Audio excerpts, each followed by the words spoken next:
Brilliance Audio.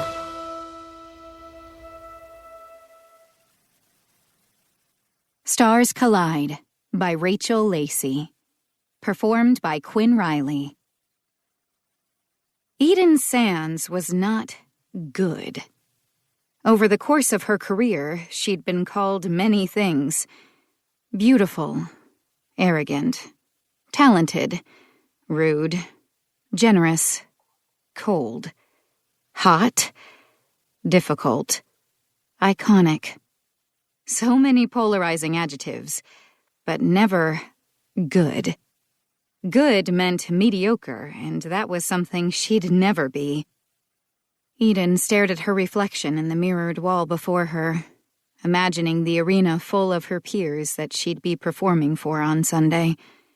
She wrapped her fingers around the microphone stand as the opening notes of Alone began to play. On stage, she was invincible. Offstage, well, the past year had been a humbling experience in a multitude of ways. "I didn't know," she sang, "how lonely it could be. A room full of people, yet no one sees me." The Grammy Awards were just days away. Eden closed her eyes and imagined the heat of the spotlight, the roar of the crowd, the electricity that raced down her spine every time she took the stage. God, she hoped she'd be going home with one of those gold gramophones.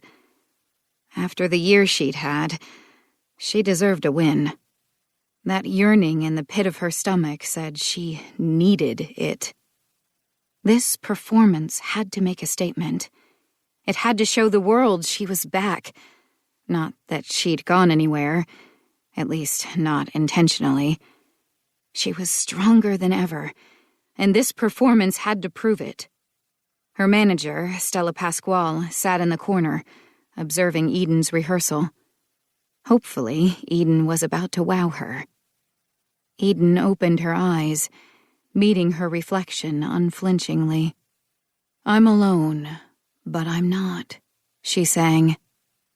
As the music swelled around her, she slid the microphone from its stand and stepped back, careful to hit the orange-taped mark on the stage with her boot.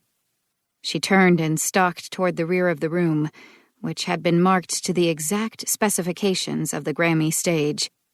A felt-covered contraption awaited her, decorated to look like a flower-laden hilltop. Eden spun with the music. She performed a few well-choreographed moves, swaying her hips in a way that would flare the skirt she'd be wearing on Sunday. Then she turned and climbed carefully to the top of the hill. Multicolored lights shone overhead, transforming the stage into a lush field. Eden brought the microphone to her lips for the pivotal line that was her personal favorite. "I'm never truly alone, because I have myself to keep me company." The music changed and the field disappeared, replaced with glittering stones. She stepped forward onto her mark, allowing the felt beneath her feet to be snatched away, completing the transformation of the stage. The hard, pounding beat of her most recent single, Never Too Late, filled the room. She lifted the microphone and began to sing, moving in time with the beat. She sang an abbreviated version of the song to fit the Grammys' time requirements, ending with one hand punched toward the sky. Sweat trickled down her back and a blister throbbed under the ball of her left foot. Adrenaline coursed through her veins, and a wide smile stretched her lips. She slid her thumb over the base of the microphone, flipping the power button. Her manager stood from the folding chair where she'd been watching Eden rehearse. Stella was a petite Filipino-American woman, her long black hair pulled back today in a sleek ponytail. She crossed the room to stand in front of Eden. "What did you think?" Eden asked. "It was good," Stella said.